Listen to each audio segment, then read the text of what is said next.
Saludos amigos, sean bienvenidos a un nuevo programa de La Ventana Rota. Mi nombre es Diego Mendoza y en el día de hoy vamos a estar conversando acerca de lo que son los controles de precios, esta política que se intenta revivir para intentar mantener unos precios máximos a los productos, a diferentes productos de la llamada canasta básica. Vamos a ver cuál es en sí la causa que genera los problemas que se intentan solucionar con esta medida, qué tan viable es esta medida, en qué termina derivando y a su vez cuáles serían las correcciones más exactas, más precisas, si se quiere, si lo que se quiere es abaratar el precio o intentar mantener el precio de ciertos bienes y servicios. Para ello, tenemos como invitado especial en el día de hoy al profesor Daniel Lahoud, quien es economista, doctor en historia y académico en la Universidad Central de Venezuela y en la Universidad Católica Andrés Bello. Bienvenido, profesor. Y para entrar de una con este tema, el gobierno viene nuevamente lanzando este discurso, ¿no?, de lo que es el control de precios. Recientemente el SUNDE, la Superintendencia Nacional para la Defensa de los Derechos de los Socioeconómicos del Consumidor, eh, lanza una lista donde hay 42 rubros, le ponen un precio máximo, el cual está reflejado en dólares, curiosamente, y esto crea una alarma, pese a que se elimina posteriormente el post donde aparecen estos precios, los eliminan, pero ya se crea una alarma, tanto en el consumidor como en el vendedor. Y a su vez hay todo un discurso eh, donde se está permanentemente diciendo que se va a ir detrás de quienes especulan con los precios y quienes los están inflando. Entonces vamos primero a ver cuál es la raíz de que haya un aumento de se esté produciendo un aumento de precios tanto en la moneda local como en la moneda, en la divisa que mayormente se está utilizando, que es el dólar, ¿no? Bueno, primero, saludos a todos bueno, bueno, gracias por por la invitación. Y bueno, vamos a ver, el asunto es este, ¿no? Normalmente la inflación siempre es un problema monetario, ¿ok? O sea, la inflación no es un problema de que dos o tres productores se ponen de acuerdo para subir los precios. Eso pudiera pasar, pero no es lo que normalmente pasa por inflación, porque eso puede pasar en un rubro en particular porque dos o tres productores se ponen de acuerdo, pues, y son los dos o tres que de verdad manejan el mercado. Pero cuando los precios en general suben, eso tiene que ver siempre con un problema monetario, ¿no? Y de hecho, Venezuela, para la mayor parte de la gente, tiene toda la historia, ¿ok? Subiendo, con precios subiendo, ¿no? ¿Ok? Y eso pasa de una manera muy sencilla. Pues en el año 1971, ¿ok? Cuando el gobierno de Caldera decide ajustar el precio de la divisa, que el dólar estaba en 4.50 después del control de cambios que había montado Betancourt y después de la suspensión de ese control de cambios en el inicio del gobierno de León. Entonces, bueno, en el gobierno de Caldera ellos tratan de bajar el precio del dólar, lo pasan primero de 4.50 a 4.40, después a 4.30, y en realidad eso no es una revaluación, ¿no? La mayor parte de la gente cree que eso es una revaluación porque están viendo bajar el precio, ¿no? Lo que pasa es que Venezuela hasta ese momento estaba muy pegada al patrón oro, ¿ok? Y bueno, en realidad quien devaluó su moneda fue el dólar, o sea, los Estados Unidos devaluaron el dólar, y bueno, y Venezuela trató de ajustar el precio, ¿ok? Y en el ajuste ocurrió una devaluación en lugar de una revaluación.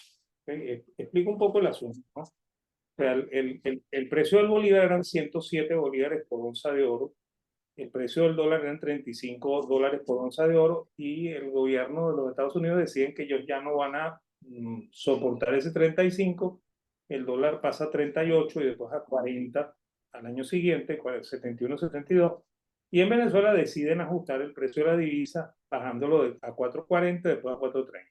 Pero debieron haberlo bajado para que se mantuviera en el mismo nivel. debieron haberlo bajado a 2.60, ni siquiera a 4.30, 2.60. Entonces, claro, esa devaluación significó más dinero para el gobierno y el gobierno tuvo más dinero y por eso los últimos años del gobierno de Caldera fueron años en los cuales los precios comenzaron a subir. Entonces, si tú no tienes memoria de eso porque tú eres bastante joven, ¿no? Pero la primera vez que ganó Carlos Andrés Pérez, la propaganda era, primero eran los huevos, luego las caraotas y ahora el pan.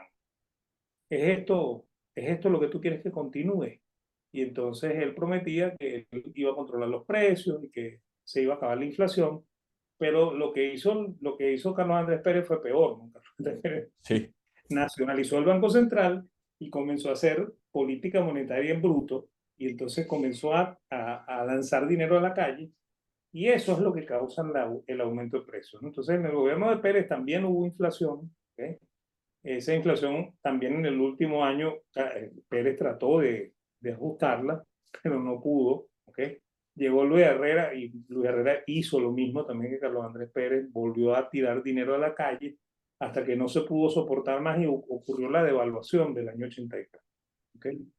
Entonces, bueno, todos esos problemas son profundamente monetarios, ¿okay? Y son precisamente porque se cree que se puede jugar con la moneda, fundamentalmente porque cuando uno estudia economía, a uno le dicen que el dinero es neutral en el largo plazo, o sea que en el largo plazo todas las cosas se solucionan. ¿Okay?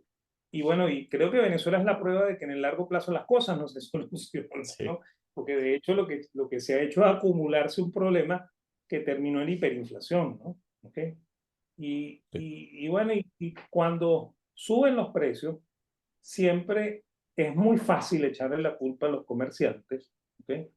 Porque los comerciantes no tienen mecanismo de defensa, ¿no? O sea, no hay nadie que diga, no, eso no es verdad, y los poquitos que podemos decir que eso no es verdad, generalmente no nos creen. Y la gente cree, no, no, sí, efectivamente los comerciantes son los culpables porque ellos suben los precios.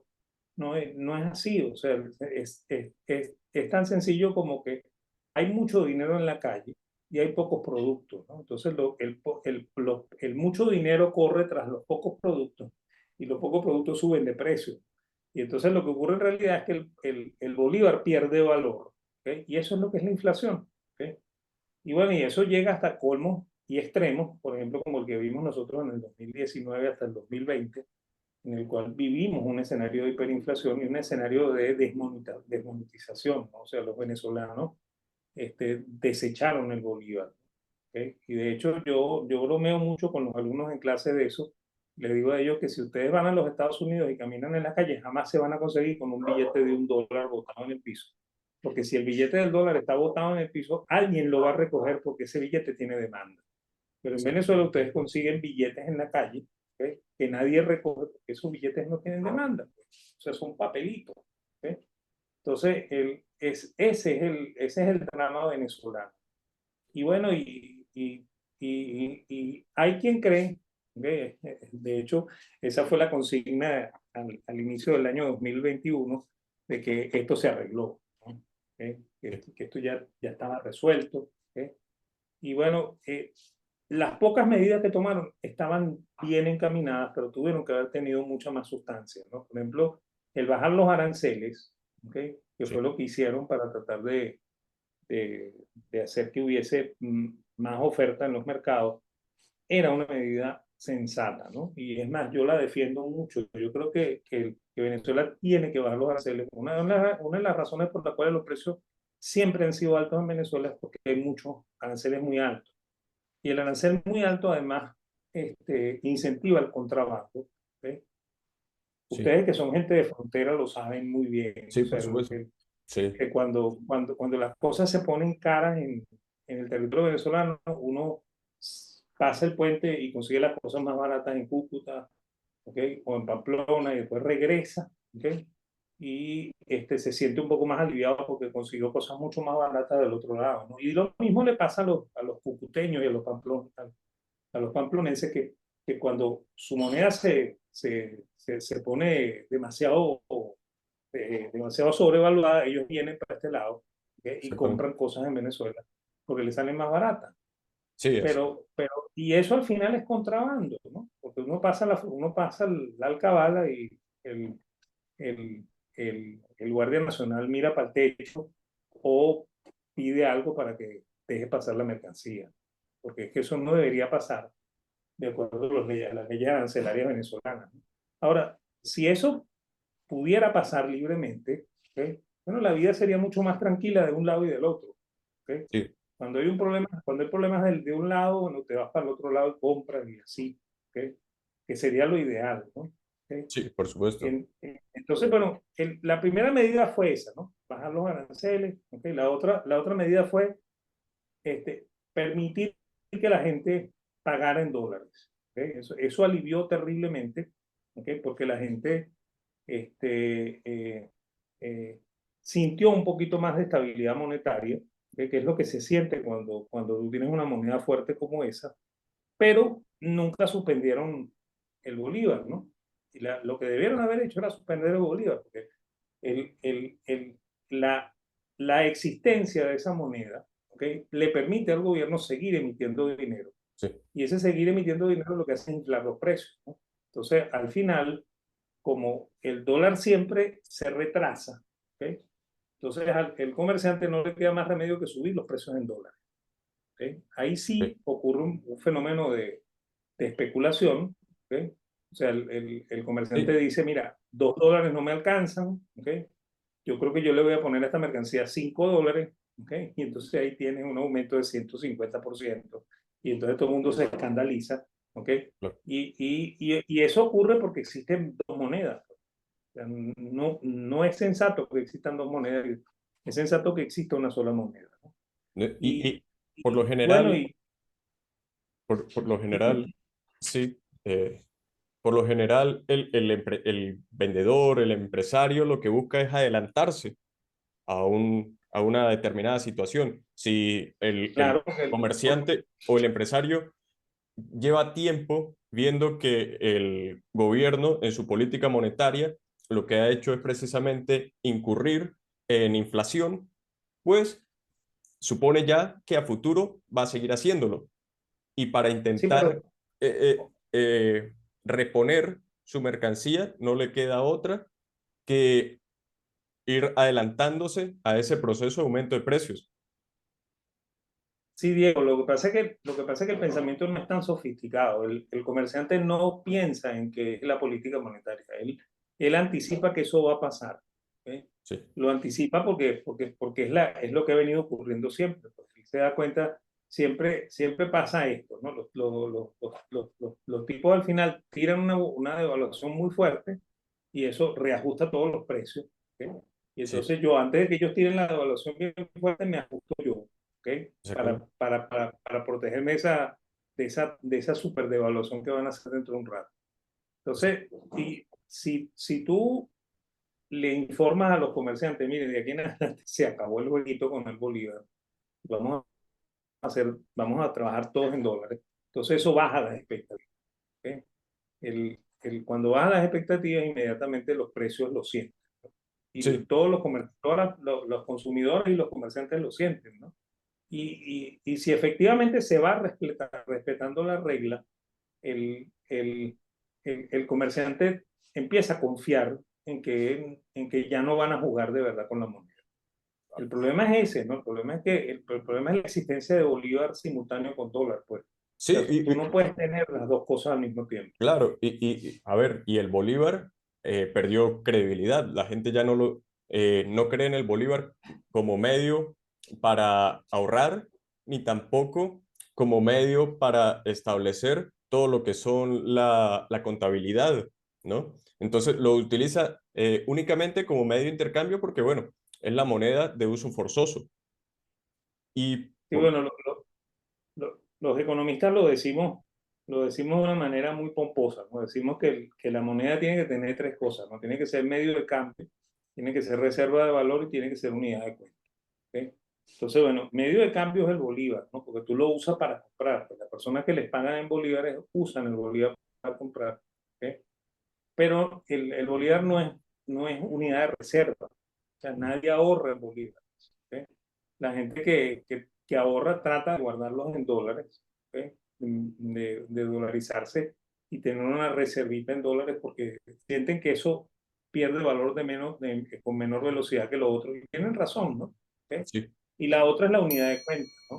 Fíjate, yo siempre bromeo con esto, ¿no? Cuando yo comencé a trabajar, ¿ok? Yo estaba todavía estudiando economía en el año 83, yo ganaba un sueldo en bolívares, ¿no? Y entonces hubo una convención yo trabajaba en un laboratorio farmacéutico y hubo una convención y nos llevaron a la convención, una convención de empleados de toda Latinoamérica porque era una transnacional.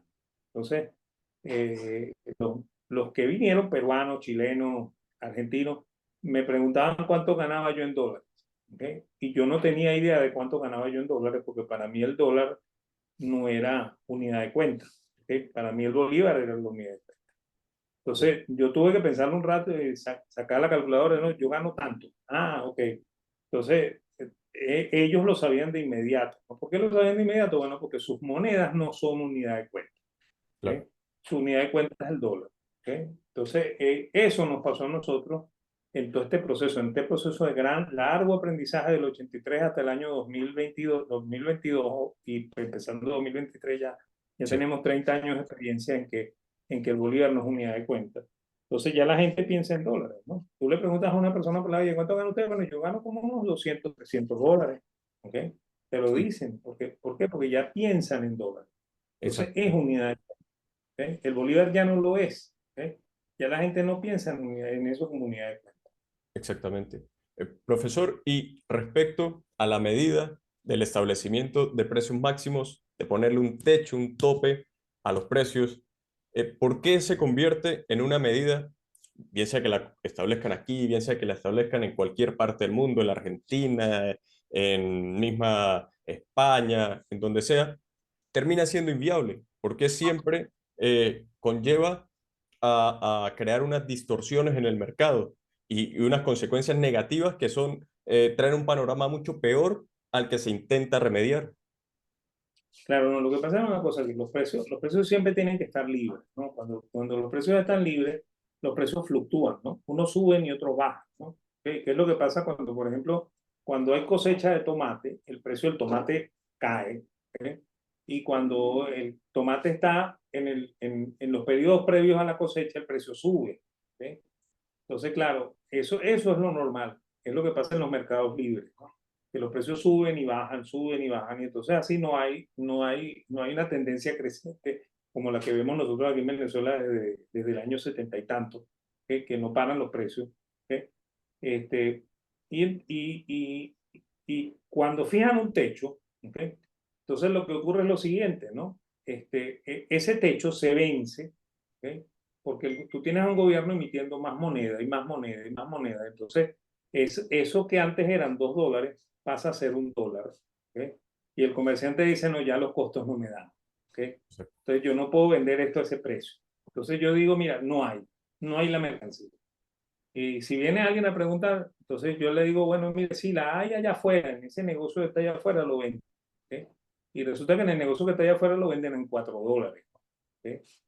Entonces tú te encuentras con que el precio no está regulado, pero también el precio está regulado, pero te lo están vendiendo a un precio muy por encima de la regulación, que es lo que pasa siempre en las regulaciones, porque las regulaciones no sirven por esa razón, pues no son lo suficientemente flexibles, no son como el mercado. ¿Ves? Claro, Si tú no regulas los precios, ¿ok? Los precios fluctúan.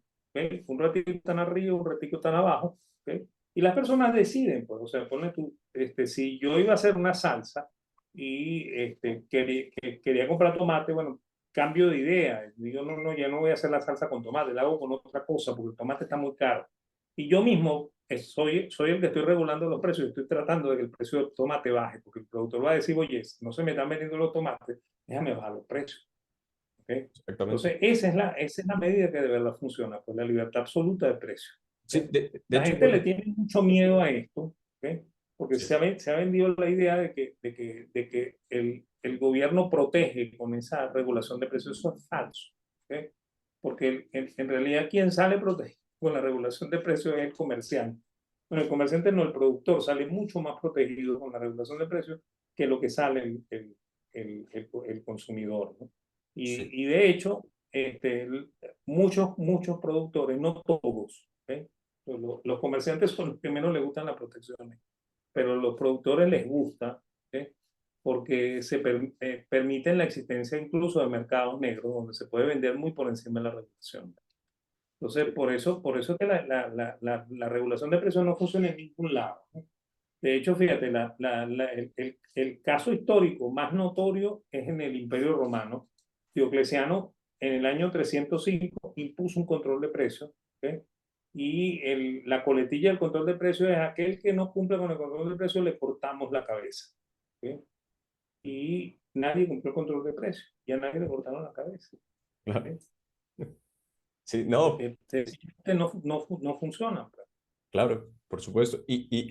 A ver, Mises habla acerca de cómo cuando el gobierno fija los precios sobre unos bienes y servicios, tiene que obligatoriamente ir fijando además de toda la cadena de producción, de todos los medios que Claro, intervienen poco a poco. Y creo que aquí lo que ocurre a nivel nacional, el gobierno podría intentar fijar los precios de los bienes y servicios, pero como aquí hay tan poca producción, creo que aquí los medios que el gobierno luego, bueno, ya lo está haciendo, intenta fijar es el dólar, el precio del dólar, porque es con sí. lo que se realizan las importaciones, ¿no? Entonces, es un poco lo que vemos con el control de cambio, el tipo de cambio que hay, el mecanismo de cambio que implementa el Banco Central de Venezuela, como el gobierno a partir de inyecciones a la banca para intentar retirar bolívares y poner más oferta de dólares, intenta mantener en unas bandas allí artificiales un valor de la divisa y un valor de la moneda nacional. Sí, pero fíjate tú que eso que tú estás diciendo es lo mismo, pero hecho por el gobierno, ¿no? El gobierno dice, todo el mundo tiene que vender al dólar de la página del Banco Central, ¿eh? Pero resulta que tú tratas de comprar dólares al precio de la página del Banco Central y el mismo Banco Central no te la vende, pues. O sea, porque no le vende dólares a los bancos. Y los bancos al final no le venden a quien quiere comprar dólares a ese precio. Entonces, eso es lo que hace que exista ese mercado negro, que es del cual se queja el gobierno, que es la otra página, según ellos dicen. Claro. Entonces, la otra página comienza a subir el precio, ¿ok? Y bueno, lentamente el Banco Central va detrás de la otra página, ¿ok? Porque al final, este, el objetivo final del gobierno es devaluar la moneda también, ¿ok? Por eso es que el gobierno deja de ofrecer los dólares y se crea el mercado negro, pues. Un poco lo que comentamos antes, pues yo llego donde el productor, le digo, mire, yo quiero el producto tal, y el tipo dice, no, no hay, se me acabó. ¿Y dónde hay? Bueno, mire, ahí al frente lo hay, pero no lo venden al control de precio, ¿eh? Lo venden más caro. Entonces tú vas al igualito, ¿ok? O sea, es la otra página, te venden el dólar en 18, en 17, 19, mientras el dólar de central está en 14, 15 o 13, ¿ok? Entonces, se crea ese mismo, pero el problema es que tú vas a comprar el de 14, 15 o 13 y no existe, pues. No lo hay. O sea, los mismos bancos te dicen, en este momento no podemos hacer operaciones de cambio. Y no pueden hacer operaciones de cambio porque el central no les suministra dólares. Pues nosotros estamos en una suerte de mercado gris, ¿ok? O Ok. sea, nosotros seguimos en control de cambio, ¿ok? Sí, Hay gente que cree que el control de cambio se suspendió, ¿ok? Seguimos en un control de cambio, pero ese cambio se forma de una manera gris, ¿ok? Antes era negro, ¿ok? Porque tú tenías que salir a la calle a comprarlo en un operador de la calle, ¿ok? Ahora lo puedes comprar en un banco y quien te lo ofrece es el Banco Central. Ese tipo de cambio se llama gris. Es controlado, pero es gris. Es más, es el mismo tipo de cambio que se formaba entre el 83 y el 89 en el control de cambios de Luis Herrera y Lucinchi. y Es Jaime el mismo Lucinchi, sí. control de cambio. Sí. En ese caso, profesor, de manera muy sencilla, muy resumida, ¿cuáles serían las medidas más correctas realmente si lo que se quiere beneficiar es al consumidor, ¿no?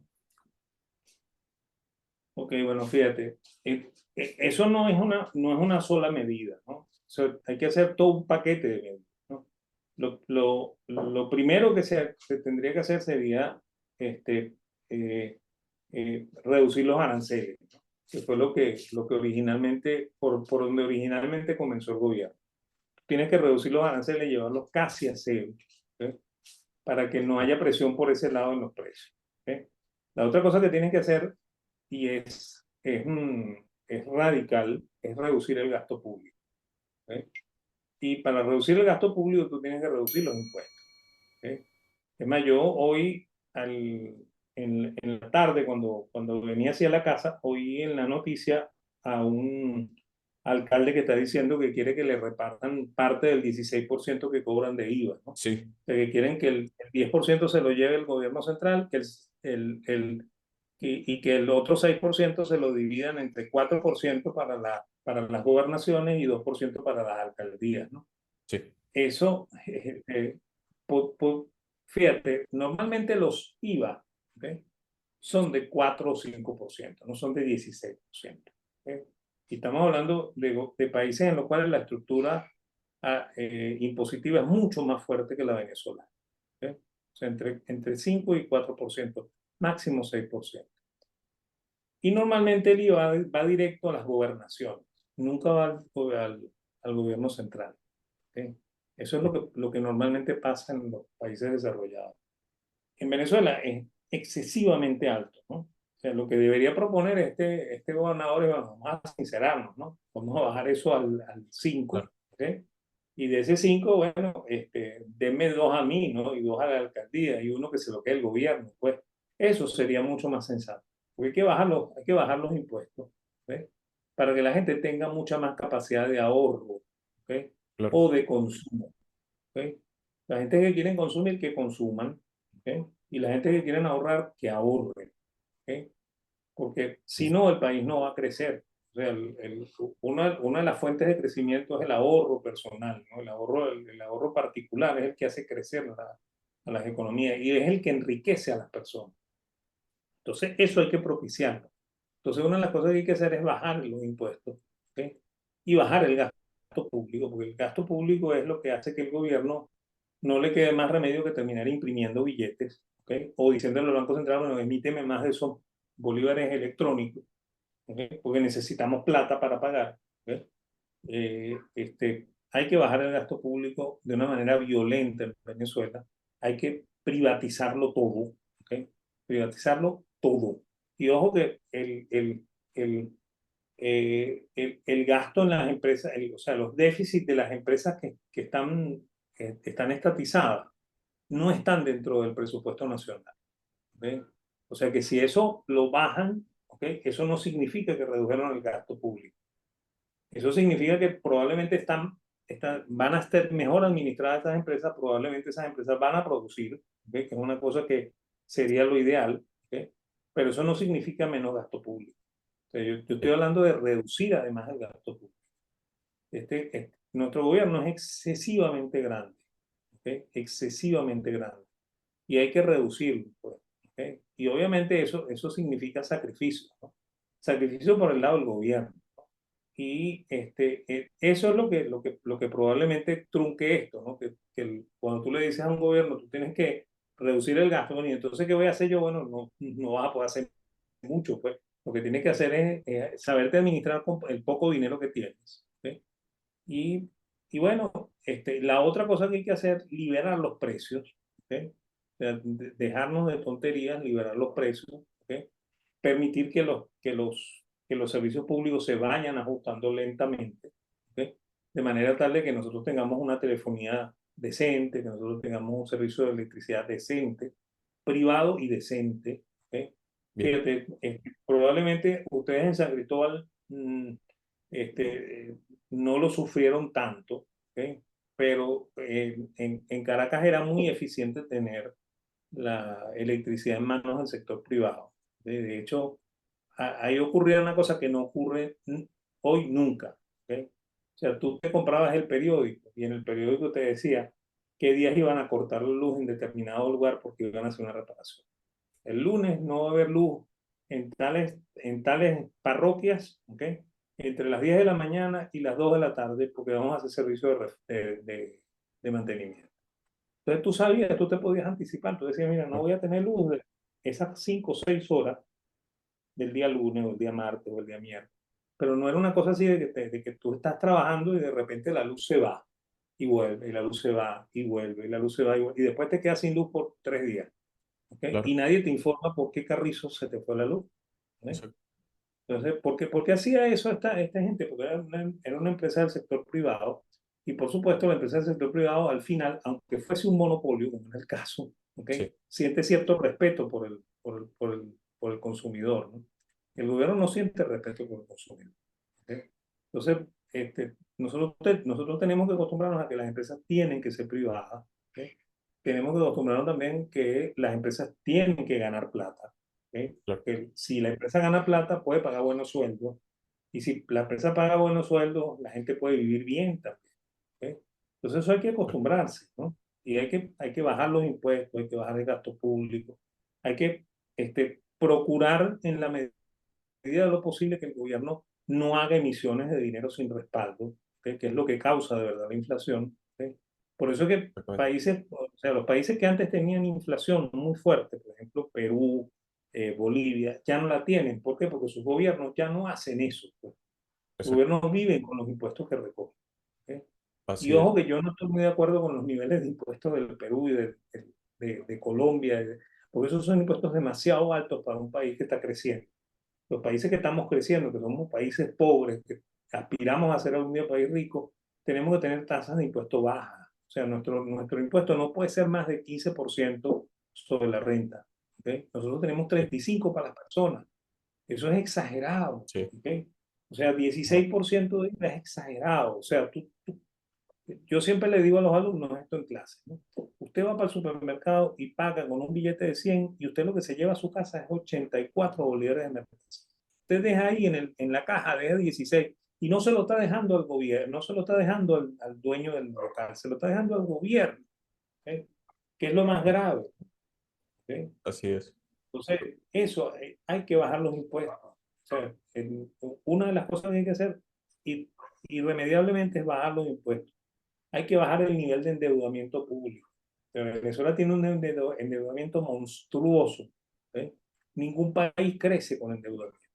¿Sí? O exactamente, sea, así una es, familia puede crecer con un endeudamiento si ese endeudamiento es para comprarse una casa. ¿Sí? claro, Pero si usted se endeudó para votarlo, ¿sí? Que fue lo que hicieron los gobiernos, eso no enriquece a nadie. así es, Entonces hay que enseriar las cosas. ¿No? claro, por supuesto. Sí, ir a una política en donde como dicen, se ajuste el cinturón y se gaste lo menos posible, se reduzca el tamaño del Estado y Sí, se bueno, y que el tengan gobierno. reglas claras Y de fíjate, juego y se respeten. como lo que yo estoy diciendo es que el gobierno tiene que hacer los mayores sacrificios, pero es que el gobierno lo informe, mire, el mayor sacrificio lo voy a hacer yo, para que el sector, para que el sector privado, o sea, las personas, ¿okay? Estén mejor, el que se va a sacrificar soy yo. ¿Okay? Mira, mejor propaganda política que esa no hay. ¿Okay? O sea, Así es. no va a haber plata para nadie porque yo mismo estoy a dieta. ¿Okay? Así Claro, es. por supuesto, dando el ejemplo. Profesor, lamentablemente se nos acaba el tiempo. Vale, profesor, muchas gracias. Espero conversar pronto nuevamente sobre estos temas. Veremos qué trae la toma de ciertas medidas sobre todo lo que es el panorama económico para el año 2023, un año donde además se proyecta que va a haber una recesión global. Entonces va a ser interesante toda la dinámica, cómo eso nos afecta. Si hay un menor ingreso en la cantidad de divisas y bueno, habrá que conversar y analizar todo eso. Si sigue habiendo un clima un tanto hostil, ¿no? Para la producción en el país, para lo que es que se interrumpa o que se intervenga todo lo que son los procesos del mercado propiamente, ese dinamismo en donde se intercambian bienes y servicios. A ustedes que nos están viendo, no olviden suscribirse, activar las notificaciones y estar atentos. Comenten sobre este tema que es tan interesante y tan importante para nosotros. Gracias.